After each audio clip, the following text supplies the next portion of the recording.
Di pesisir utara Pulau Jawa, tepatnya di Tuban, lahirlah seorang wali yang dikenal dengan kebijaksanaan dan kepiawaiannya dalam berkesenian. Sebelum lanjut, jangan lupa like, comment, subscribe, dan share. Bantu channel ini berkembang.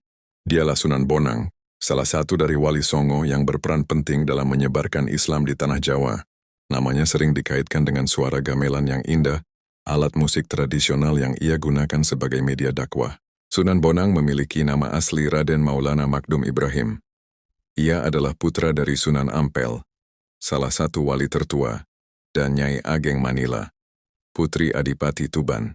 Sejak kecil, Raden Makdum dikenal cerdas dan tekun dalam menimba ilmu agama.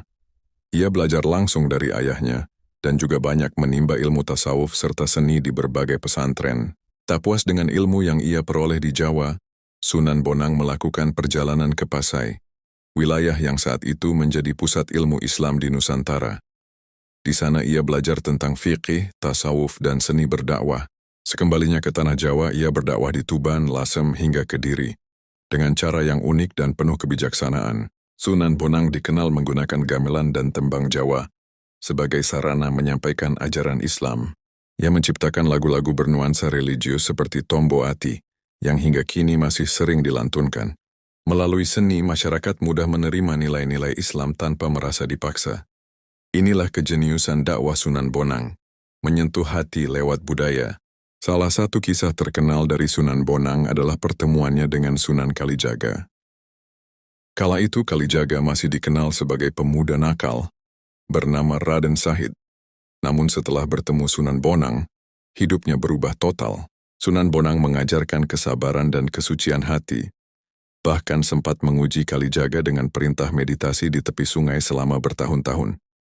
Dari sanalah lahir sosok wali besar lain yang kelak meneruskan dakwah Islam di tanah Jawa. Sunan Bonang dikenal memiliki banyak karomah.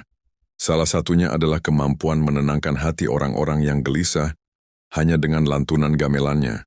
Ia juga bijak dalam menghadapi konflik antara adat dan ajaran Islam. Ia tak pernah memaksa, melainkan mengajarkan dengan kasih sayang dan contoh nyata. Sunan Bonang meninggalkan banyak warisan spiritual, di antaranya tembang-tembang dakwah seperti Tombo Ati, Kidung Wijil, dan berbagai suluk yang syarat makna. Ajarannya menekankan keseimbangan antara ilmu lahir dan batin, antara logika dan rasa. Makamnya kini menjadi tempat ziarah di Tuban dan Bawean, menandakan betapa besar pengaruhnya bagi umat Islam di Nusantara.